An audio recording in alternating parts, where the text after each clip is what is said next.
Hello, everyone. Good afternoon and welcome. My name is Marianne Monteleone, Vice President of Professional Development for the Long Island Board of Realtors. Welcome to Wednesday webinar series this month with YPN, which is the group that has taken over all 5 months webinars to deliver content geared toward new or young realtors in our profession. Today, more than 20,000 realtors call themselves YPNers nationally. In addition to this national network, nearly 400 state and local realtor associations now have their own young professional network, including LIBOR. If you're new to the industry or are looking to engage and energize younger, newer members, please join us at ypn.lirealtor.com. Our special guest today is LIBOR's Associate Counsel, Patrick Fife. Patrick will be reviewing some of the key do's and don'ts for new agents, including tips on advertising, social media presence, the proper use of AI, and realtor safety. So let me formally introduce our friend and my co-worker, Patrick, and turn it over to him. Patrick Fife joined LIBOR as an associate corporate counsel in 2020. Before joining LIBOR, Patrick practiced at 2 large Long Island law firms, maintaining a general practice that involved a broad range of litigation, real estate, land use, and corporate matters. In 2022 and 2018, he received Long Island Business News Leadership in Law Award in recognition of the positive efforts he has made to Long Island, both in the legal profession and the community. Patrick has served as an instructor and guest lecturer for foundational lawyering skills, legal interviewing, counseling and negotiation, and appellate advocacy courses at Maurice A. Dean School of Law at Hofstra University. Patrick earned his Bachelor of Arts degree from Fordham University, and he graduated summa cum laude from Hofstra University School of Law, where he was valedictorian of his graduating class. No surprise to us. So without further delay, I turn it over to Patrick. Wow. Thank you, Marianne. Thank you for that introduction. Thank you, everybody, for being here. Also, thank you to the YPN leadership, in particular, Dan O'Neill, Nikki Taylor-Friedman, for asking me to do this program, and also to Leanna Inzerillo, who's not here today, our staff liaison, for kind of helping me come up with the ideas for today's program. I hope everybody finds it informative. And Marianne already helped me. I'll thank her again, because she covered the one do that'll be at the end, but I'll say it again, is do get involved with YPN. The YPN network here, it does a lot in terms of networking, opportunities, volunteer opportunities, educational opportunities. It's a great group to get involved with. I know LIBOR wants to expand it and do even more with it. So remember ypn.lirealtor.com, and please get involved. So with that, I'm going to talk a lot about different do's and don'ts. I'm going to hop around a bit. It's not going to be all straight do's and then don'ts. But my first few on my list here are do's. And the first thing I want you to all do is visit LIBOR's new website. If you have not been there in the last couple months, you'll be really surprised to see a lot of new information, a lot of new materials that we put out that I think can really assist everyone, whether you're a broker, an agent, but in particular, if you're a new agent just getting started. We've put together some really good materials for you to take a look at. And if you go under the Member Resources tab, we have a page called New Member Jumpstart. And it has a lot of risk reduction tips for new members. Covers a lot of the things I'm going to cover today in more detail, provide some resources, some documents for you. So I encourage you to go take a look at the whole website, but start with that page in particular if you're new to the industry. Beyond that, the website, it's lirealtor.com, has access to things like our documents on demand. Which has forms, the required disclosures and notices that you have to provide, at first substantive contact. That would include the fair housing an anti-discrimination disclosure form, reasonable accommodation and modification notice, your agency disclosure, your fair housing notice, a lot of other educational materials for you and your clients. And I'm going to talk about two in particular that I love. I guess one, I helped put them together here, but I'm really a fan of these, and I hope your office is too. And if they're not, something to maybe talk about within your office to maybe put together as part of the packet that you give to your seller and your landlord clients at that first meeting, because I do think it's really important. And these are our fair housing obligation flyers for sellers and landlords. They explain the obligations that the seller and the landlord have. A lot of the discussion, rightfully so, in our industry is, you as a real estate licensee, how do you stay in your lane and make sure you're in compliance with fair housing laws? But the other people that have to comply with the law are the sellers and are the landlords, and they need to know what their obligations are. So we created these flyers to help you educate them about what their obligations are when it comes to fair housing.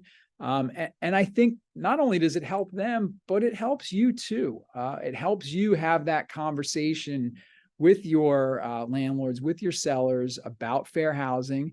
And it helps your sellers and landlords potentially stay away from a fair housing violation, because the reality is, if your seller or your landlord violate the fair housing laws, even if you're not yourself involved in that violation, you're probably going to be named in some kind of complaint, whether it's a lawsuit, an investigation by DOS. So I think it's critical that you understand what the seller and landlord's obligations are, and you explain it to them. And this flyer helps you do that. So it's available for free, download on the website. And again, I think it's something that everybody should consider using and providing to your sellers and landlords at that first meeting. A couple other dues that I want to go over that relate a little bit to our website, but also to LIBOR is, I want you to take advantage of all the benefits that we offer here at LIBOR. Programs like this, free Wednesday webinars. We also offer monthly learning socials. We had one just last week that was well attended. It was networking, it was information on the economy by a really fantastic economist. But typically most of them are free. There's usually networking, there's food, great speakers. Take advantage of that. Take advantage of the legal tips that I help put together every week. Customer service tips that are in every Thursday email. Just things that help make you more knowledgeable, and also keep you from potential liability. I say when I teach the legal update class, that's the third thing I wanted to mention. We give a free legal update class for CE credit once a month, offered for free.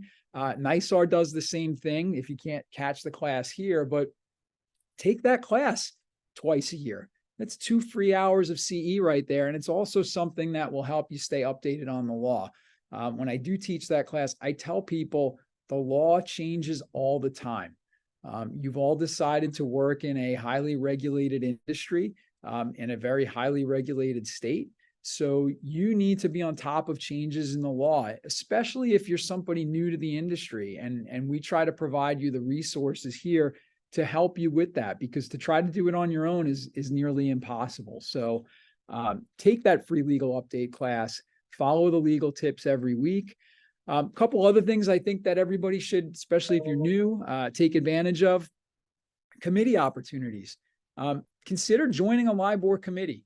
You can learn a lot about LIBOR, about the industry, have fantastic networking opportunities within the industry. So really great opportunities to be involved here, whether it's on our Diversity, Equity, and Inclusion Committee, Professional Standards Committee, Government Affairs, RPAC. There's definitely opportunities to get involved, meet new people, and learn more. Our Leadership Academy, which just kicked off this year and it is about to finish up, I think pretty soon we'll be putting it out applications for next year's Leadership Academy. Another fantastic opportunity to learn more about how to become a leader, not only here at LIBOR, but within your own business. They've learned so much about the industry, about professionalism, about being a leader, what it means to be a leader, how to be a leader. It's a really great program that if you're interested in, once applications are out, go to our website, learn more about it. Our legal helpline that's run through NYSAR. If you get stuck on an issue, you have questions about a licensing issue, give a call to the legal helpline. It's a free member benefit. The phone number's up here. You can also find it on our website, 518-43-NYSAR. It's another free opportunity for you to have somebody to rely on. A couple other things, our CE classes that we offer through LIBOR. As a member, you get a discount for those. We offer a ton of classes, some in person, a lot of Zoom classes, which you can take from your office, from your home. Definitely take advantage of that. Professional standards. I just want to mention, a lot of you might not be aware. I mean, you probably are aware of the code of ethics, and you can bring ethics complaints and the arbitration process for brokers to recover commissions. But our ombudsman and mediation programs are also a free service that if you have a dispute with a fellow realtor, even somebody within your office, you could potentially use these services to resolve them for free. So it's a really good program. Again, all on our website. Go to lirealtor.com if you want to learn more about these programs and how they can be used. Lastly, I want to encourage all of you to get involved with RPAC. That is critical.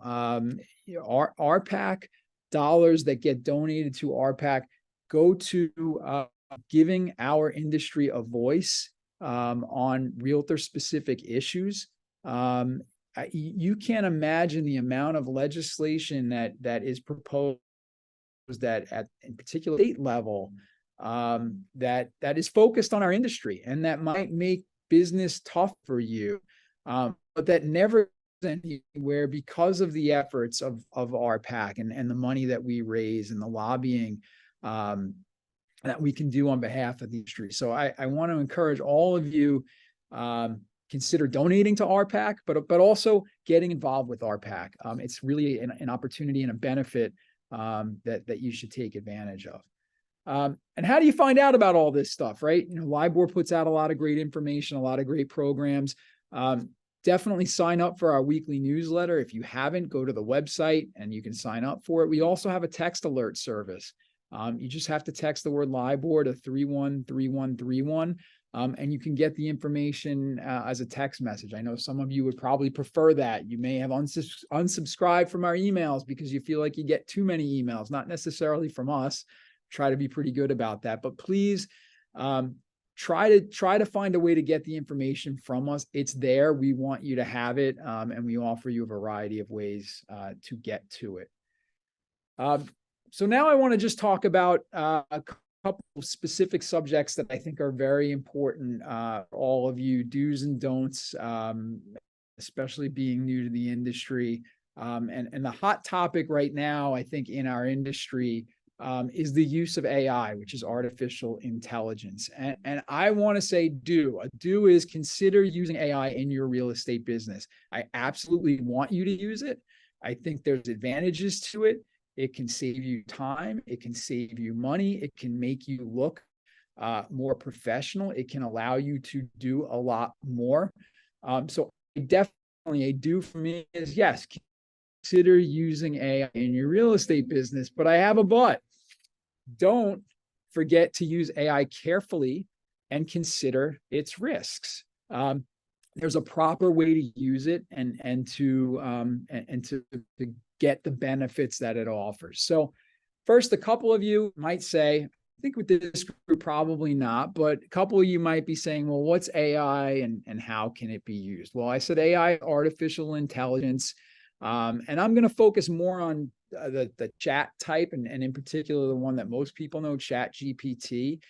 which is a form of artificial intelligence, which is basically a computer program that's that's trained to assist with a variety of tasks in a human-like manner. So if you go to the ChatGPT app, or you could access it through the web, and you get into it, it can produce human-like text and conversations with people, and that's why they call it ChatGPT. And again, I'm going to focus mostly on ChatGPT just because that's the one that people seem to be most familiar with. But the tips that I'm going to give you really types of artificial intelligence. There's some that can generate graphics, pictures, but I'm going to focus mostly on text right now. And that's a lot of you have turned to a ChatGPT to help you generate different types of text. So you may use it to generate listing descriptions. You put in all the listing, information, ask it to give you a listing description. You may use it to write advertising copy, write marketing content, blog posts, articles. Some I've even heard have used it to write communications to their clients, generate form letters, make responses. Some real estate offices have implemented it into chat bots that can converse, with clients or customers. And all of that can potentially be okay. That's not a bad do, but it's crucial that you make sure that you avoid the potential legal issues that can arise if you use ChatGPT or AI. So what are the issues? Well, one, inaccurate information. This is a big one. I don't think many people realize that ChatGPT does not always provide accurate or up-to-date information. I've read reports that in terms of accuracy, it can be anywhere from 70 to 90% accurate, but also that it's not necessarily up-to-date information. So, it may be pulling information from things that are 2-3 years old. Inaccuracy is huge. There was a case, and it involved lawyers. It was about a month or two ago where a lawyer actually thought he could use ChatGPT to generate a legal brief that he was going to submit to the court. And he did it.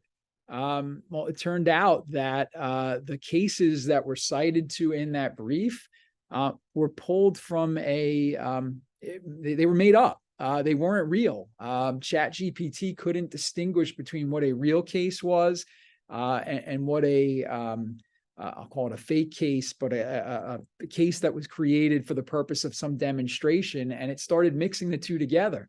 Well, this attorney submitted it to the court, and the other side, the other attorneys, looked at it and said, these cases don't exist. And ultimately, the lawyer, his defense was, well, I didn't know that ChatGPT didn't always provide accurate information. Well, he learned the hard way. He was sanctioned. It's not always accurate. So you really need to be careful. Even in simple things like listing descriptions, you might say, well, I'm plugging all of this listing information in. I got it. I know it's accurate. And I'm just asking it to write a description. Well, I heard an agent tell me, well, yeah, I put it all in there, and it said that the house had a fireplace, but the description that came back said, enjoy sitting around the living room fireplace on a cool evening. Well, you know what? The fireplace was not in the living room. The fireplace was in the bedroom in this particular house.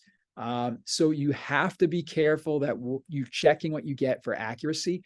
Remember, the code of ethics requires that you have to avoid exaggeration, misrepresentation, concealment of facts, and that you have to be honest and truthful in all communications and advertising. The second thing I think you all have to be aware of if you're using artificial intelligence is that there are potential fair housing issues. The information that's getting pulled from what humans have put into the internet over years. Well, there's biases, there's prejudices that have been over the years that have been built up in this information. And ChatGPT AI isn't smart enough to distinguish certain things. There could be wording that's included. Say you're writing a listing using it to write a listing description. And it includes, hey, this house would be great for families because it sees that there's 5 bedrooms in the listing. Well, that's discriminatory. There's certain wording that we can't use in listings that we don't want to use in advertising, that could exclude, it could steer. And you can't say your defense if you're brought in on a fair housing claim is, I didn't mean to do that. ChatGPT did it. You're like that lawyer who just said, I didn't realize. That's not a defense. It doesn't matter if it was unintentional discrimination. So you need to make sure that you review whatever you get back from ChatGPT for fair housing concerns. Privacy is another one. Just be aware that whatever information you put into any of these programs, there's no guarantee that it's private. So I mentioned that some I've heard have used ChatGPT to generate responses to client emails, to client communications. Well, what if client communication had confidential information and you're now dumping it into ChatGPT? You're putting yourself at risk right there. There's no guarantee that that information is private, and you do have a duty to keep certain information confidential.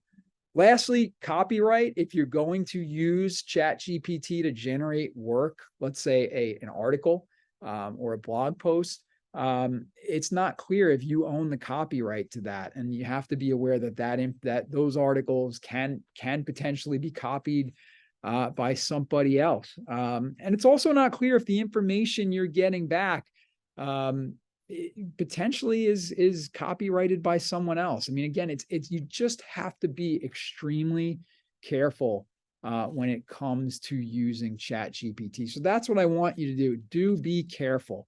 I want you to always review content for accuracy. If you're using it to generate listing descriptions, you need to review. The real estate licensee, needs to review those descriptions. You can't trust someone else in your office, an assistant. It's your obligation, your license. You need to review it. Double check for language that may violate the fair housing laws. You're using it to write an article about or a blog post about a particular community. You need to make sure that you're not including language that might, unintentionally describe things in a way that violates the fair housing laws. We don't want to get into things like school districts. I mentioned that what might seem innocuous to ChatGPT, hey, great for families.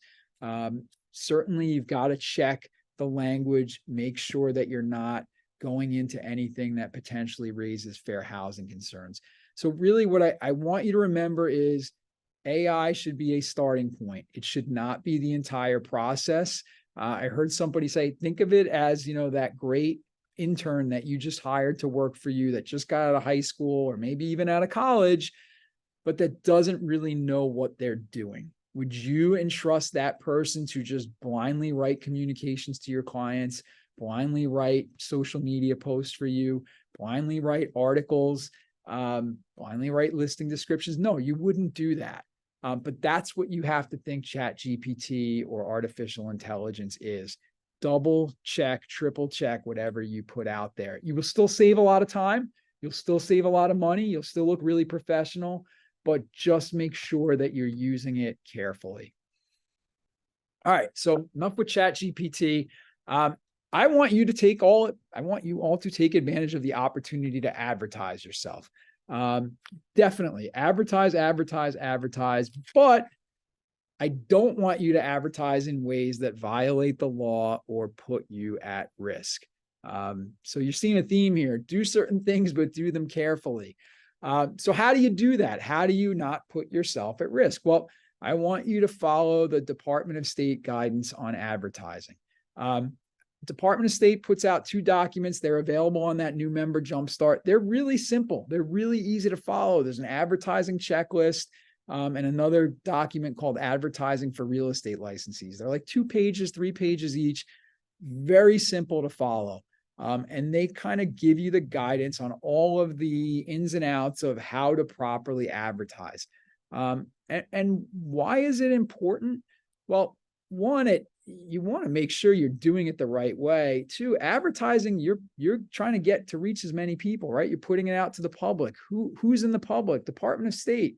It's very easy for them to spot if you violate the law. But I also think if you do it the right way, you look a lot more professional as well.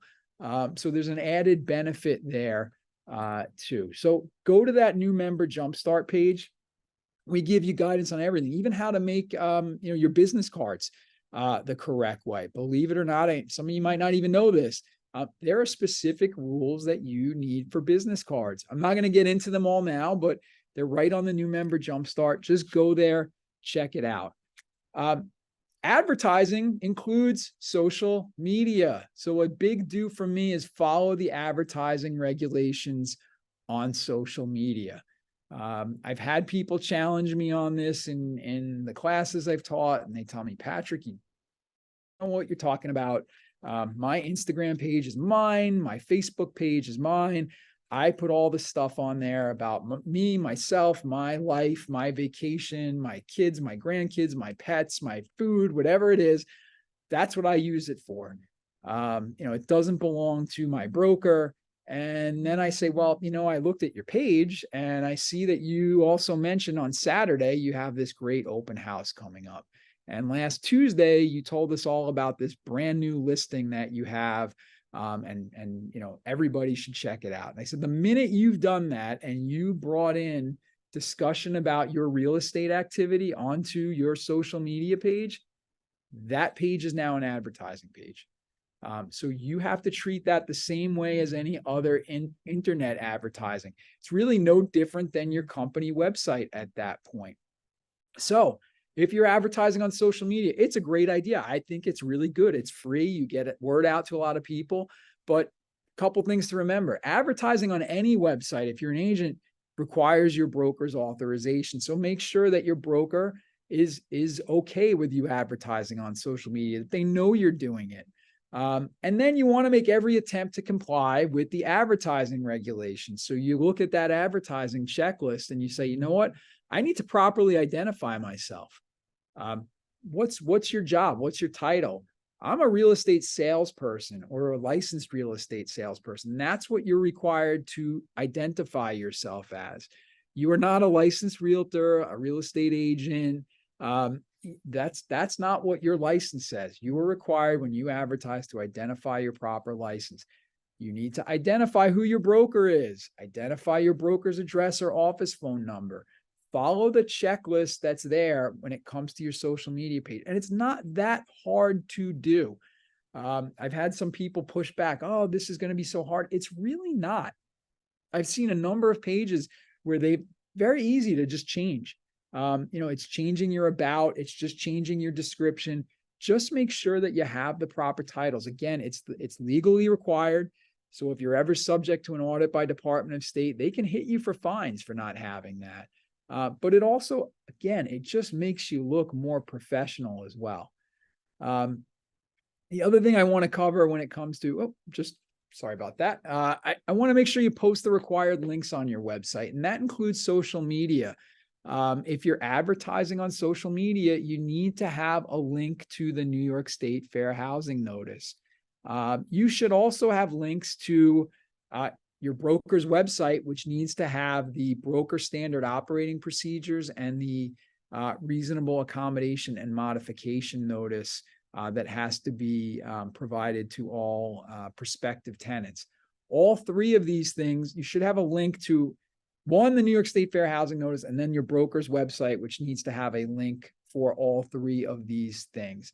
You can have one post pinned to the top that says, click here for required New York State Fair Housing Notice, broker standard operating procedures, and reasonable accommodation and modification notice.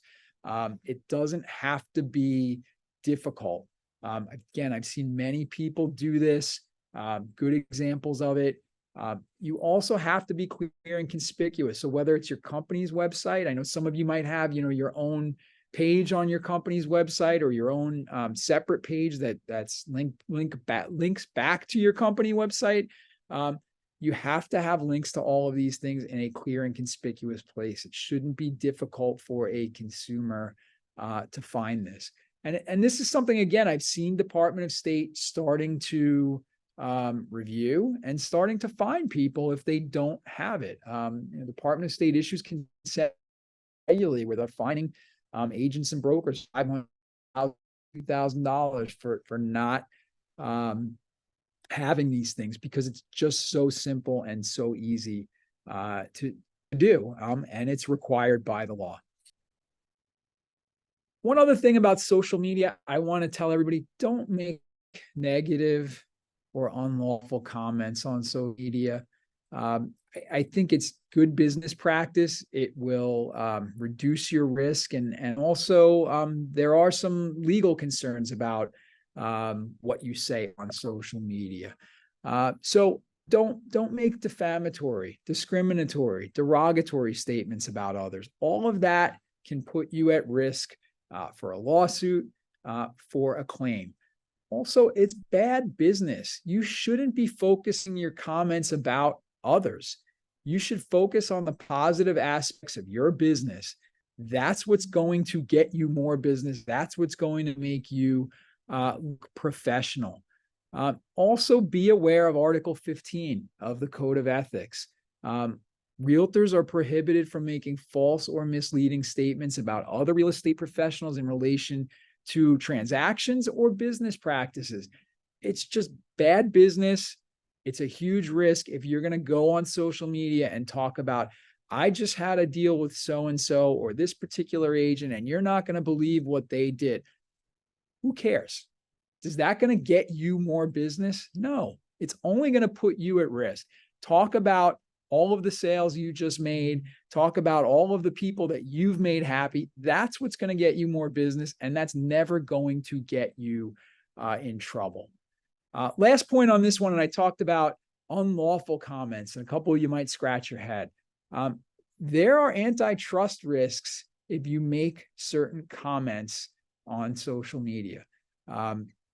Antitrust laws prohibit competitors coming together for excluding others, fixing commissions, fixing prices, boycotting. So you never want to use language that either suggests fixing commissions, that talks about what your commissions are, what they should be, that talks about compensations, that talks about boycotts of other businesses. Again, that's that line of negative comments about other businesses. Just stay away from it altogether. But you certainly never want to comment on, hey, I think that such and such, insurance company did a bad job. I think we should all never use them. That's calling for a boycott of a business. That in and of itself could lead to some kind of antitrust complaint. You need to be extremely careful here. Again, never use language that suggests any of these things. And that's why I say that the better practice is just focus on the positive aspects of your business, not the business of others. Be professional, be open-minded. If you don't agree with someone, just be respectful. That's the best business practice you can have. And there's really no benefit to commenting on controversial topics. You may feel a certain way, and that's fine. But I don't think you want to unintentionally narrow your customer base and exclude yourself from people that might want to hire you because you're really good at selling a house just because they disagree with you on a controversial topic. Again, I'm not saying that you can't have an opinion, but I just think when it comes to social media, best practices, just stay away from commenting on controversial topics. Why do you want to exclude people who customers who are out there just because they may disagree with you on something completely unrelated to your real estate business or what you can do for them as a real estate agent? Same thing goes for just be wise and selective about who you friend, who you follow, what you like, what you dislike. Your social media relationships can be something that customers view. And it can potentially cause you to lose business. So it's just really important. I know it's so easy to interact on social media, but just think twice, be careful, be professional. Another somewhat social media related thing that I want to go over is not copying photos from the internet, and don't other agents listing photos without permission. So first, from the internet, it is so easy, right? You can go anywhere now, right click, copy, paste, whatever it might be, drag it over. I'm going to put this photo in my marketing brochure. It looks great. This is a great photo of a beautiful house, on the beach, whether it's in the Hamptons, some beautiful house in the North Fork. I want to use this on my, the background on my social media page. Don't do it. You can't use another person's photographs just because they were published on the internet or social media. Same thing from a newspaper. You may say, hey, I see this great photo that Newsday took. I'm going to use it in my next, whatever it is, advertising campaign, or I'll write credit Newsday. No, that's no good. You don't have their permission to use it. You cannot use someone else's photograph just because it's on the internet in a news website. The person who takes that photograph owns the copyright, and you can't use it without the copyright owner's permission. So you need written permission from an individual to use their photograph. So don't publish photos you didn't take or that you don't have the permission to use, even if they are on someone else's website. That includes the MLS. Same exact rules apply. So, you can't use photographs from an earlier listing on One Key without the prior listing broker's consent. You don't own them just because you are also a subscriber to MLS. It does not give you the right to use someone else's photo. And this third point, I've seen people do this. Let's say you're the buyer's agent on a listing and you want to promote your involvement in the sale. You can't use the MLS listing photos to promote your involvement without first getting the listing broker's permission. You need copyright permission to use someone else's photograph. You cannot just simply copy and paste photos from the MLS and use them for your own marketing purposes, unless you are the listing broker and you have the right to use those photos. The only exception is on IDX, the virtual office websites. That permission is included within the One Key rules and regulations. But you certainly can't go to social media, again, copy someone else's listing photo and say, hey, I was the buyer's agent on this. That permission is not part of the IDX display rules. You cannot do that.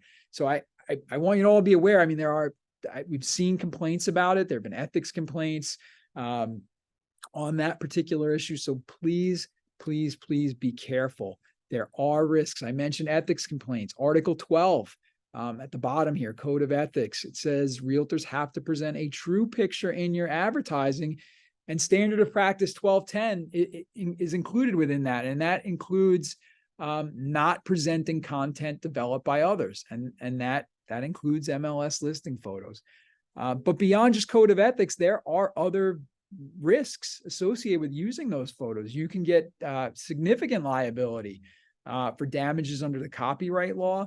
And you're also potentially putting your license at risk with Department of State for violating New York State's advertising regulations. So really simple. Avoid that temptation. I know it's so easy to do. Don't just copy and paste photos from the internet, from the MLS. You need to have written permission from the copyright owner to do that. Two other subjects I'm going to cover. This is the second to last one, just about improper use of the realtor mark in your marketing.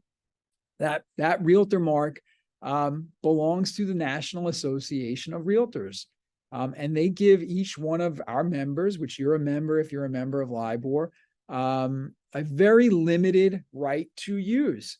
The realtor mark, and I say realtor mark, that means the word realtor with that mark next to it. It's not a substitute for real estate agent or broker, or even, real estate salesperson. It only refers to your membership in the National Association of Realtors. It is not your license type. It's not your occupation. It's your membership in the National Association of Realtors, which you are by virtue of being a member of LIBOR. Realtor can't be part of your business name, your DBA name. It can't be used in connection with a team name. Again, it's just noting your membership in the National Association of Realtors. So whenever you use that on a business card, a flyer, anything, you can't use it adjacent to a descriptive word or phrase. So I've given you a couple of examples here of things that are improper. You could say, Jim Smith, realtor. That's fine. That's a good do. You're identifying yourself. I'm Jim Smith. I am a realtor because I'm a member of the National Association of Realtors. Aside from that, all of these other things, these are all improper. So you can't say I'm Nassau County, Suffolk County's leading realtor. I can't say I'm your local realtor, your Long Island realtor, or your, any town, fill in the blank. You can't say your Oceanside realtor. You just can't do that. My realtor, Frank, at Suffolk realtor, or at, this goes for, social media names as well, or handles. You can't use the realtor name adjacent to a descriptive word or phrase. If you've got questions about this, we have a detailed article on it on the website, a legal tip on it. There's information from the National Association of Realtors. If you have questions about it, you can reach out to the National Association of Realtors. You can reach out to us. But it's really clear. Just want to make sure, because if you do this wrong, again, you're violating, the National Association of Realtors trademark, and there can be repercussions for that. The last thing I want to cover for everybody is just some best practices that I want you all to follow when it comes to safety. Next month is Realtor Safety Month, September. So I think it's a good idea to just cover this real quick now, and you'll get a lot more on this next month. I know we're having a great webinar coming up in September with Dave Lagaz from LIBOR. He's been on the board of directors. He is nationally recognized in the area of realtor safety. He's going to go into this in much more depth, but I just want to cover a couple quick do's and don'ts. First, don't think safety is not a concern. Especially for new agents, I don't think you necessarily appreciate that there are safety concerns. National Association of Realtors has done surveys. The one they did just last year said 23% of agents experienced a situation that made them fear for their personal safety. And those fears can arise in multiple situations: meeting a new client for the first time at a secluded location, open houses, during a showing. So don't think safety is not a concern. Do follow. There's a number of tips I want you to follow. Try to always make sure your first interaction is at your office or a public place. Try to partner up with somebody for open houses. If you are going to be alone, absolutely let someone know where you're going, when you're going to be back. This one's really good. Create an office distress term or a code that can be used in case of an emergency. So I've heard offices say something like red file. That's our distress code. So if I call back to the office and say, did Mr. Jones pick up the red file? That's a distress term. That means somebody in your office should alert the police, whatever it might be. You're potentially in danger if you give that code. But at the same time, the person you're with doesn't think that really means anything. Again, red file, that wouldn't mean anything to anyone else. So you want to have a term like that can be used in case of an emergency. Follow behind your customers. I've heard new agents tell me, I never really thought about this one. I walked down the stairs in front of somebody, and it wasn't until then that I realized maybe that wasn't such a good idea. Let the customer lead the way. Always walk behind them. Be aware of your surroundings. Don't spend the entire time on your phone at an open house when people are walking around. Keep an eye on who's entering, who's exiting. Be sure that phone you have is fully charged. It's programmed with numbers, emergency numbers.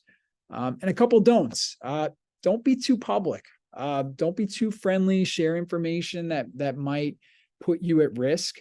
And that's not only at showings or interactions with clients, even on social media. I think, too many people make the mistake of putting too much out there. Can lead to a variety of potential concerns. So be careful in that regard.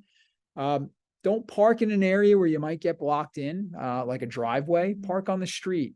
If you park further into a driveway and someone parks behind you, you're limiting your escape opportunity if some kind of safety issue arises. Don't advertise a listing as vacant. Vacant listings attract bad people. There's also a whole other variety of issues with vacant listings that we've seen. We just did a legal tip on this with scams that now have been popping up. Not necessarily a safety issue, but individuals seeing vacant listings on MLS or listings advertised as vacant, and then putting up their own listing on other websites to try to get people to come to them to pay an application fee or put a deposit down. But certainly advertising it as vacant and then going there to show it, you're just giving a motive to somebody who may be looking to do the wrong thing. Don't leave your cell phone behind. Don't wear expensive jewelry. Don't leave your valuables visible in the car. If you're going to have valuables, have them stowed away before you get to where you're going. And the last thing is, don't override your feelings. If you get a bad vibe, it is okay to cancel an appointment. You can reschedule it. You can reschedule it with somebody else if you have a concern. Don't make the mistake of feeling that you have to be compelled to do something that you have a reservation about. You want to make sure that you're careful. We've got some good safety resources for you. These are available on our website. We have the Real Safe Agent app. It is a easy to use features. It's a way for realtors to cooperate, those in the real estate community, about potential safety issues. We have a safety alert network that if you have a safety concern, you can report it to LIBOR.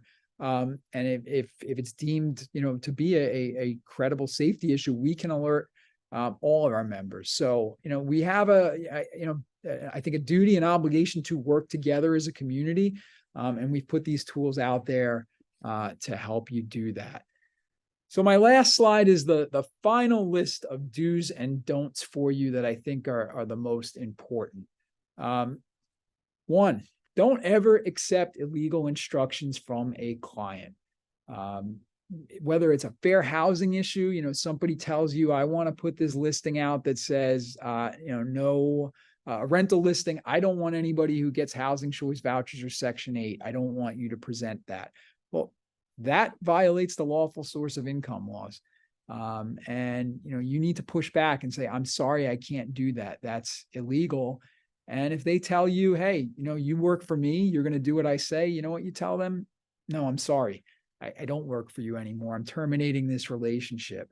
You may feel pressure as a new agent to get certain business. Well, you don't want to accept a potential listing or commission if it's going to put you at risk of losing your license or a significant penalty. So never accept illegal instructions from a client. Do get a mentor. Mentors can help you in so many ways, whether it's business related, and generating more business, avoiding costly mistakes. Ask that mentor questions. Do ask questions. Never be afraid to ask for help. Do educate yourself. Taking a required CE 24 hours every 2 years, it's not enough. You need to do more. So attend programs like this, webinars, read articles, educate yourself through experience. Again, go back to that mentor, ask those questions. The last one in this regard, don't wing it. Never wing it. It doesn't help the client, and you may be violating the code of ethics. Remember, you've got Article 11 which says that you shall not undertake to provide specialized professional services in an area that's outside of your field of competence, unless you engage the assistance of someone else who's competent in that type of field. And you fully disclose that to the client. And you also have Article 13. Don't engage in the unauthorized practice of law. You're not lawyers. Don't try to be. If you get asked a legal question, don't wing it. Tell your client they have to consult with an attorney. I get these questions in the legal update class. People ask me all the time about different issues related to reasonable accommodations and modifications and what. That's not your job. You need to know what those are, but you don't need to make those decisions. And if questions arise, you need to be smart and tell your clients they need to engage an attorney, that you cannot give them legal advice. My final I want you all to get involved with LIBOR. If you haven't already, join LIBOR's YPN, apply to be a member of a LIBOR committee. You will learn a lot. You'll meet a lot of people. It's a great opportunity. We want more volunteers. We want more people to be involved. So please get involved. It's an opportunity to learn. It's an opportunity to network, opportunity to get more business potentially and make yourself a better real estate professional. So that's all I have, Marianne. Are there any questions that popped up? I'm sorry, I couldn't see the chat or the Q&A while I was going.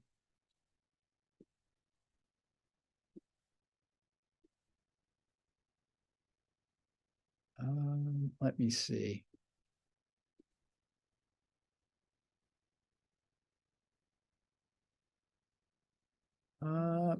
I think I said one question about AI and a question about whether proofing things, and I think that's what it was related to. Yeah, I think you should absolutely, if that's the question about proofreading things, I think you should absolutely proof everything that comes through AI. Not just for spelling errors and things like that, but review everything that gets that you generate through AI. I think it's a great tool. I think it can be very useful in your business, but I want you to make sure that you are being very careful with what you generate through AI before you send it out to a client, post it to the internet as your own. I don't see any other questions, so unless anybody else has. Oh, okay, great, Jennifer. I'm glad I answered your question. If anybody else has anything else, feel free to put it in the chat. Otherwise, I think we are over. So I thank everybody. Oh, hold on, wait. I see a couple other. I see just something from about safety code words. Yeah, David Lagaz made a very good point about safety code words. It's best to say, I'm at 123 Main Street. Please send me the disclosure file. That way the office knows your location and you're not saying red file. You will not alert the predator that you may suspect danger. So, whatever your code word is in your office, I think, you should have one. Absolutely. And yeah, great idea. In terms of what Dave's the expert on this. So again, I want you all to take his class. I think it's coming up September. I don't know the exact day. You'll see it on the website. It's one of the Wednesday, September webinars. He is going to, I'm sure go over all of this in much greater detail. And I just wanted to highlight safety for you because it's not something a lot of new agents think about. So you can be particularly vulnerable in that area. And it's something that you absolutely need to know about. David just said September 6th, 12 p.m. is the safety class. So I think everyone here should sign up and let everyone in your office know about it. Very useful, very, very useful class. Mabel asked to join a committee. How do we do it faster? Committee applications were already open. So you would have to wait until new committee applications open up next year. But what I would tell you to do if you are interested in a committee, most of LIBOR's committee meetings are open. They're on the calendar on LIBOR's website. You can attend a lot of the meetings just as a guest, even if you're not a committee member. So if you're interested in finding out what a committee does and you want to attend a meeting, just go to our website, reach out to either the staff liaison whose email is there, or the committee chair, let them know you're interested. And you can start at least participating in the meetings. You wouldn't be a voting member of most committees or any committee, but you could show that you're interested and then put in an application for the next go around, and then potentially join that committee. So it's a good way to get involved without actually being on the committee. Sonny asked the question, can buyers agents take their own pictures and post them to social media? Yes, you can do that. You would own the copyright.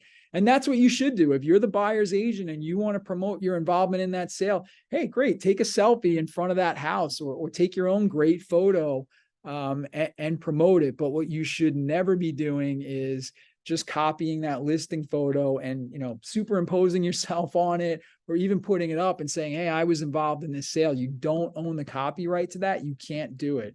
But you can absolutely take your own photos. You then own them. You have the right to post them, and use them for your own marketing, your own benefit. So great question and on that. I think that's it.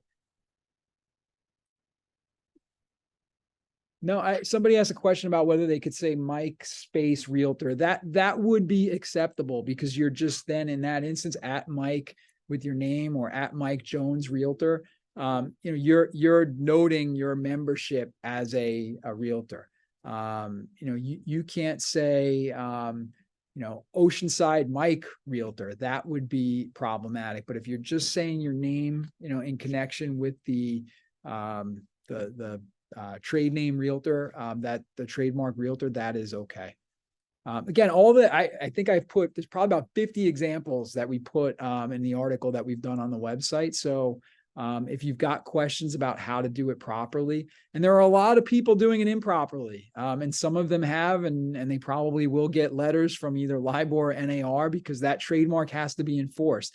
And it's not because LIBOR or NAR are trying to be mean, but look, that mark belongs to all of you. So if one person is devaluing it or using it improperly, it hurts all of us. So you have to think that's something we all own collectively, that NAR owns, and we're all members of that, or you're all members of that. So it's really important that everybody's using it the same way, fairly, properly, and no one's abusing it. Because again, if somebody does something, is using it wrong, it hurts all of you. So that's why we put the rules out there, and that's why we have to enforce them as well.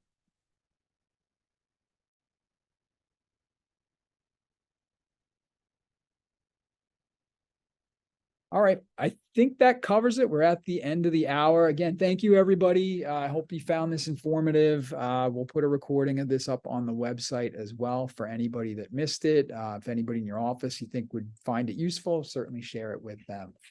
Okay.